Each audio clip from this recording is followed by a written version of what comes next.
Is the administration going to continue to conduct large worksite raids as it seeks to target violent criminals?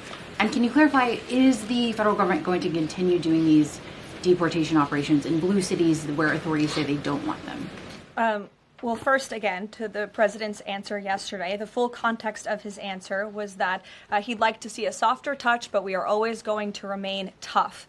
That softer touch the president is referring to is that cooperation that is necessary between state and local authorities and federal government authorities to ensure that we can continue deporting illegal aliens from our communities without tons of agents having to go after one illegal alien. If the states and the local governments just turn over their illegal aliens to ICE at jails, as they should be doing, it requires one agent to deport that one illegal alien who can then go on their way to their home country in a peaceful manner. The escalation that we've seen take place in Minnesota is a direct result of the refusal of state and local officials to cooperate with the federal government and with ICE, which has led to these hostile and dangerous environments.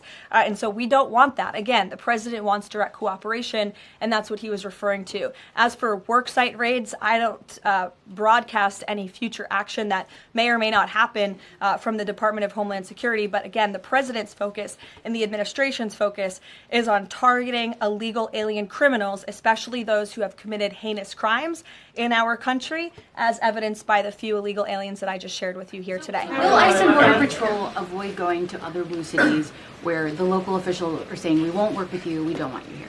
Well, first of all, those local officials should be wanting to work with ICE. Why would any official, whether you're a Democrat or a Republican, want murderers and predators in your city? It makes zero sense. It's an untenable position.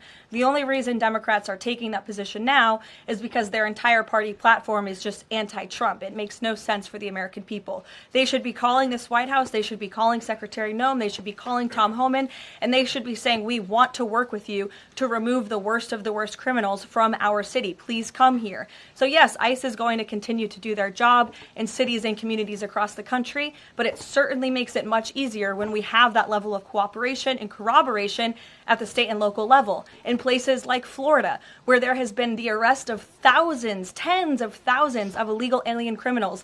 None of you talk about that, or none of you hear about that, because these operations are going seamlessly and peacefully. Why? Because there is an intimate cooperation between the state government and the federal government, and that's what the president wants to see in all 50 states.